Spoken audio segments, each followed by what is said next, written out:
So basically, the storage pressure models are called also Dunnian models because they refer to the approach proposed by Dunn. Whereas the infiltration threshold model are labeled also as Ortonian models because they refer to the approach developed by Horton. Okay, but then besides the Horton method, there exist several additional methods which are similar to the Ortonian one, but somehow they differ. They are related only to the second one? Yes. Okay. Here. So they refer to this class of model because they're all based on an infiltration threshold. So probably as soon as I move on with the explanation of this model, you can see the declassification of the models I proposed. Okay. So the phi index, and I usually represent the hydrated graph.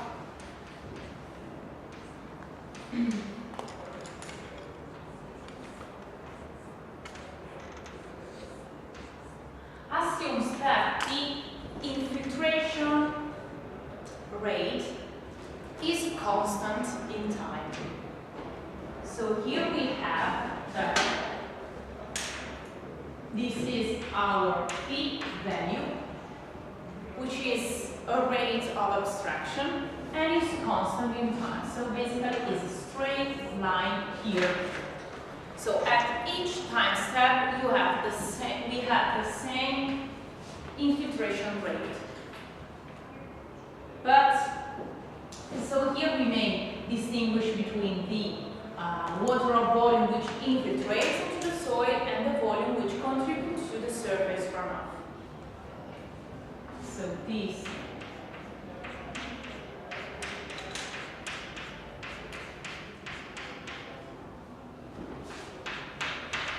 represents the infiltration volume.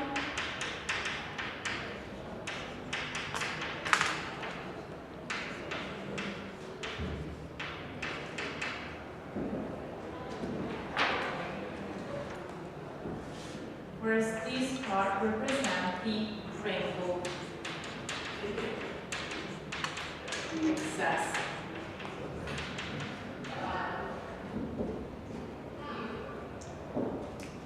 And here we need to distinguish between two cases because we have, in this case, the majority of time steps during which the rainfall rate is greater than the phi value, so the rate of abstraction. Whereas we have one time step where the rainfall rate is smaller than the infiltration rate. So we need to distinguish between these two cases. When J of t is smaller than phi, or when J of t is bigger than phi. So when it's smaller equal to phi. And so when we have that, like in this case, we have that the rainfall rate is smaller than the phi value. In this case, all the rainfall contributes to the infiltration. So, and contributes to the infiltration volume. So this means that E of t, I of t is equal to J of t. Because it's this case here.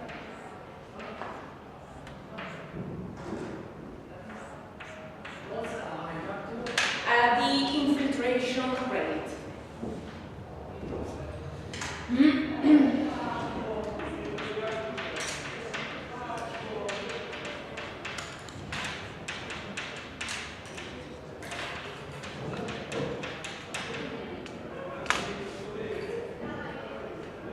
Then when we have, like here,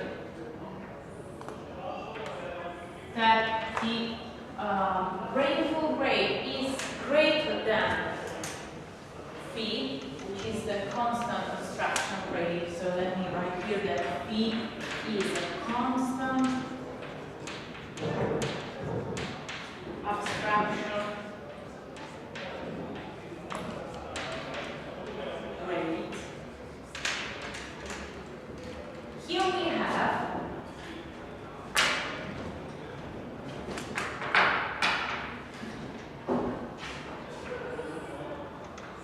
this yellow bar. We have that fraction equal to phi infiltrates. And the remaining part contributes to, so is the effective rainfall. So in this case, I of t is equal to phi.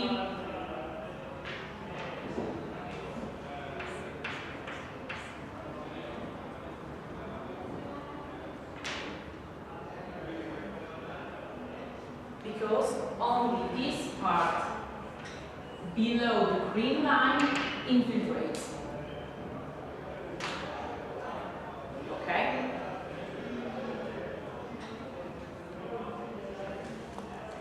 Then we want to estimate the volume. So here I represented this, I colored these bars in order to represent the volume. So we now want to estimate. So numerically estimate the infiltration volume and the runoff volume from the rainfall itself. So this is a discrete process, and we know that the runoff